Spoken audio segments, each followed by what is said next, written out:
Welcome back to MyCare Channel. I'm Lauren Chapman and today is Tuesday the 23rd of November. Today we speak to Kim Allgood from the Purple Bucket Foundation about a condition called CRPS, or Complex Regional Pain Syndrome. Kim, thanks so much for your time today. Can you tell us a little bit about CRPS? CRPS, it's complex. It's a disorder that can develop from a fracture, surgery, even a small injury. It's distressing, it's disabling. It's characterized by excessive pain, usually in a limb, although it can spread.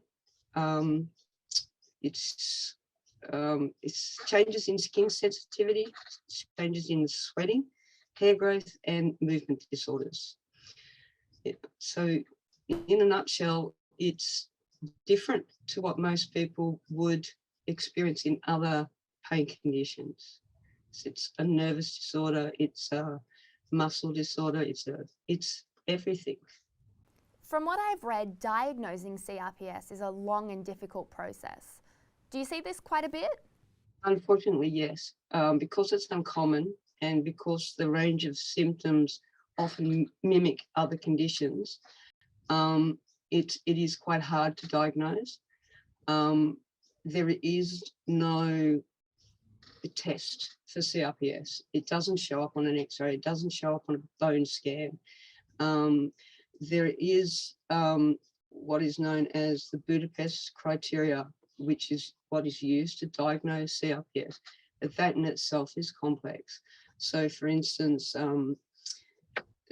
the pain has to be continuing and beyond what it would be considered normal for that injury. Now, in the case of endo, the pain already is abnormal. So there's a problem there already when it comes to diagnosis. It's already difficult.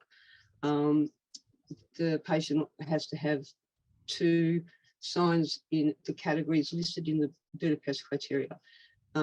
So there's issues there as well. So if you've had CRPS for a long period of time, some of those symptoms deteriorate or change. So like for me, I've had CRPS for 10 years and I wouldn't show all of those symptoms anymore.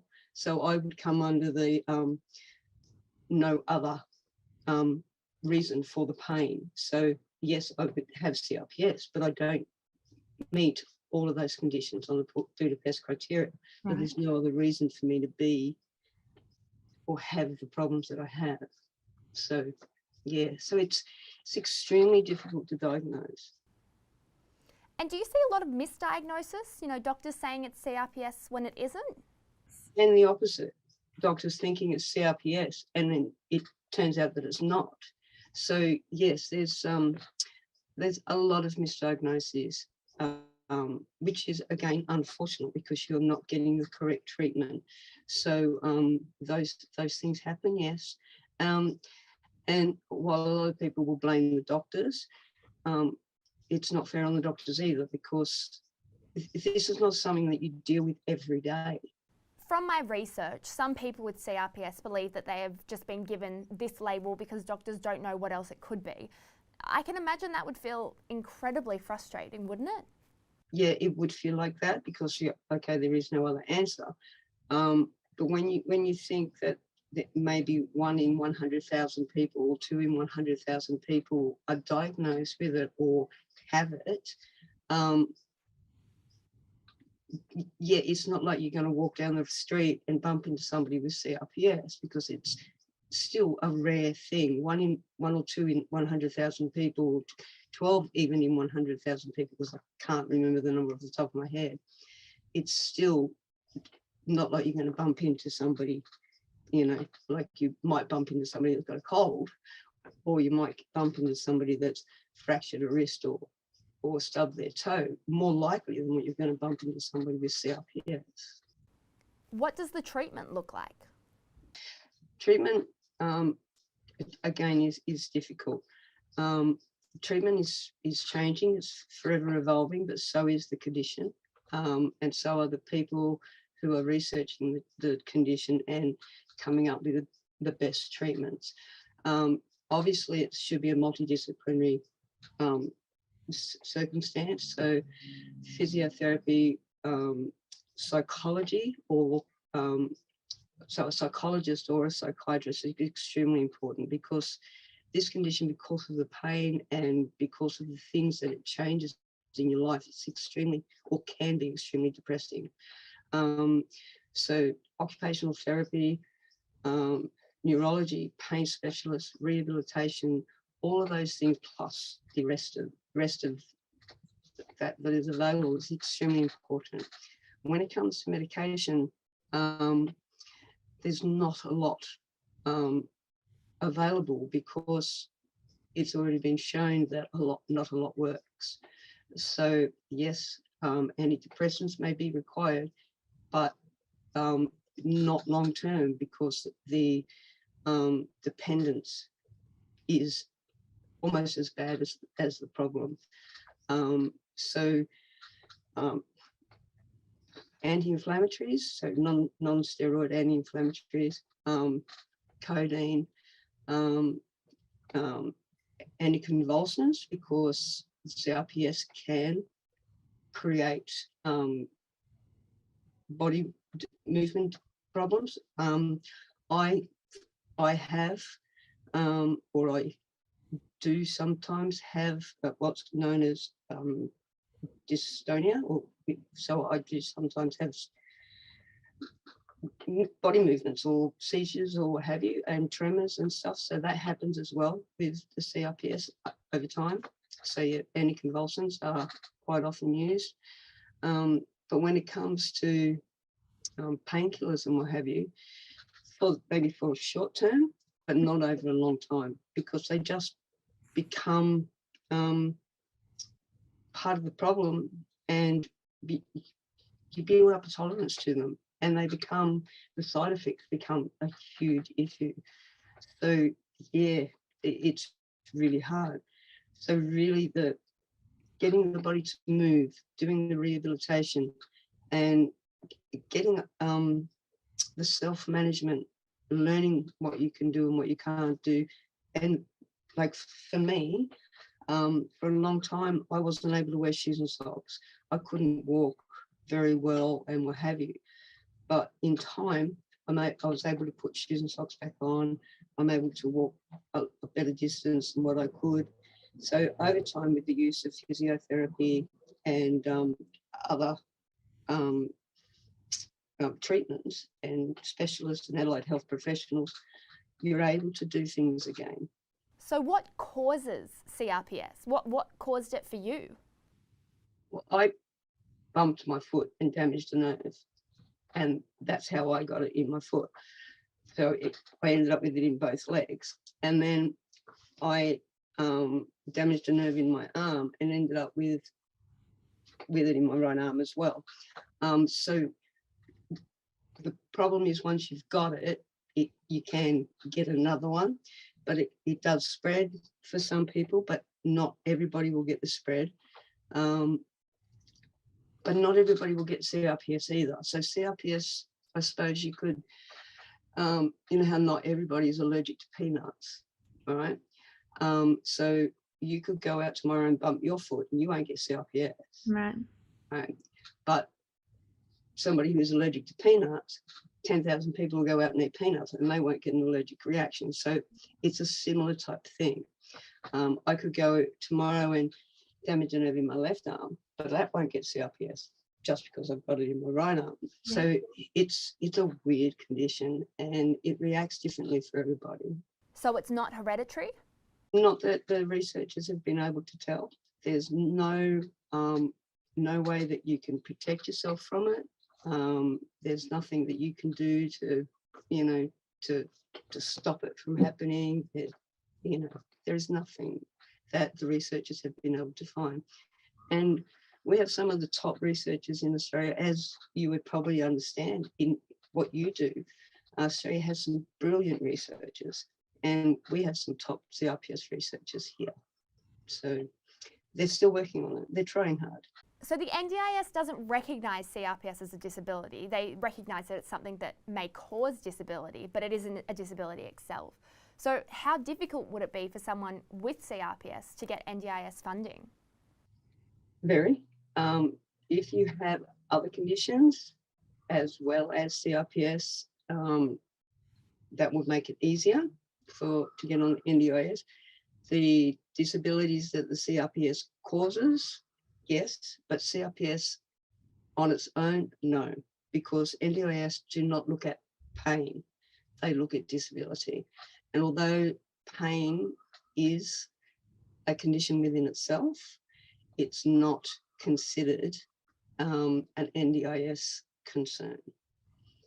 So CRPS will not, from my experience, get you the NDIS. Is that something that you think should change? Most definitely it should change. I mean, something as simple as you taking public transport and going over bumps when you've got CRPS can create a flare. So even to driving your car over a bumpy road can create a flare. For some people with CRPS, the idea of catching public transport is just can't happen. It just cannot happen at all. So for some people with CRPS, it's just, absolutely horrific. And yet there's, NDIS for some of those people would be the difference between being able to get some of the treatments that they need and not. So, yeah, especially when, you look at the need for physiotherapy, the need for OT services, and some of the rehabilitation services that some of the people with CRPS require, they can't afford because they can no longer work. NDIS would be a godsend for some of the people with CRPS. Can you tell me a little bit about the fire and ice sign behind you? The Purple Bucket Foundation is a charity that I founded in 2012.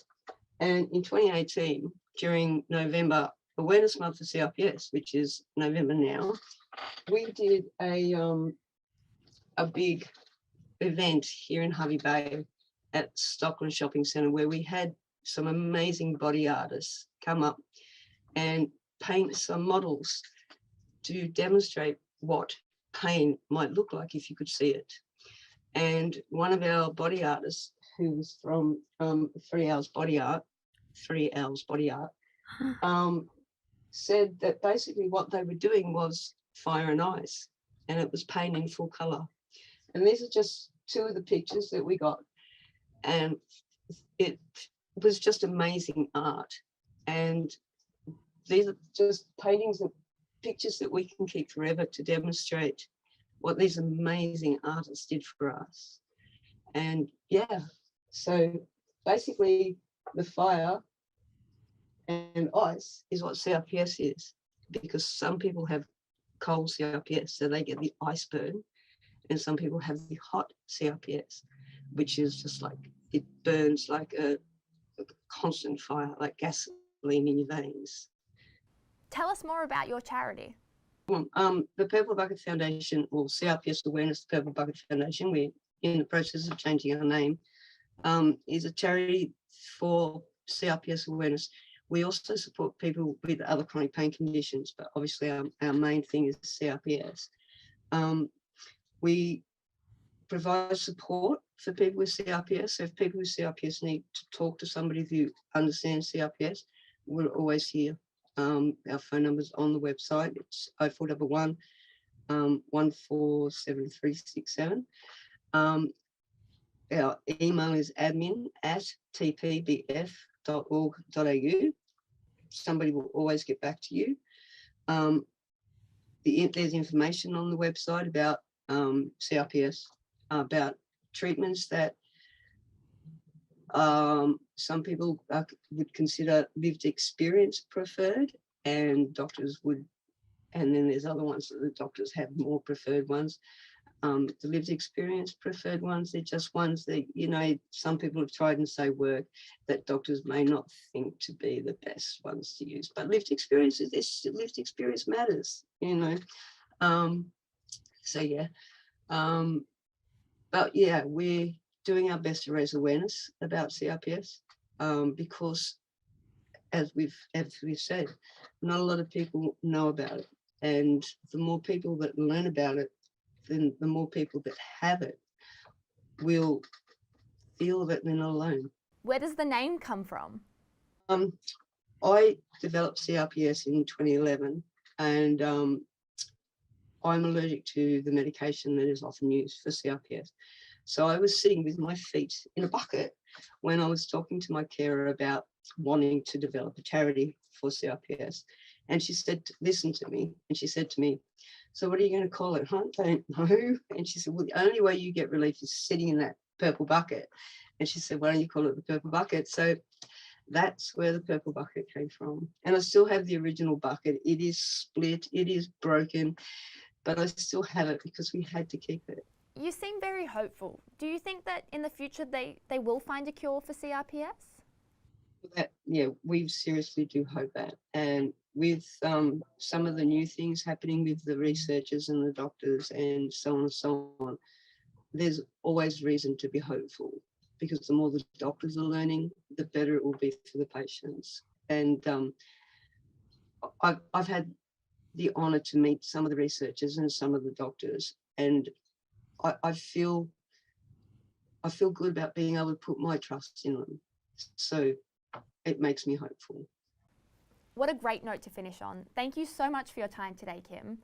If you want to learn more about the Purple Bucket Foundation or CRPS, or if you need some help with a disability or an issue that you're struggling with, please don't hesitate to call us on 1300 46 1300 or visit the MyCare Channel website at www.mycarechannel.org.au. There are things we can do and things we can't. Sometimes we need just a little bit of help, and sometimes quite a lot.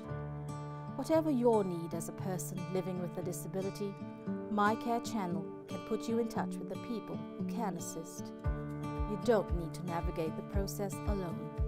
Just call us on 1300 46 1300 or visit mycarechannel.org.au, and we'll start you on the journey of a life lived to the best of your ability.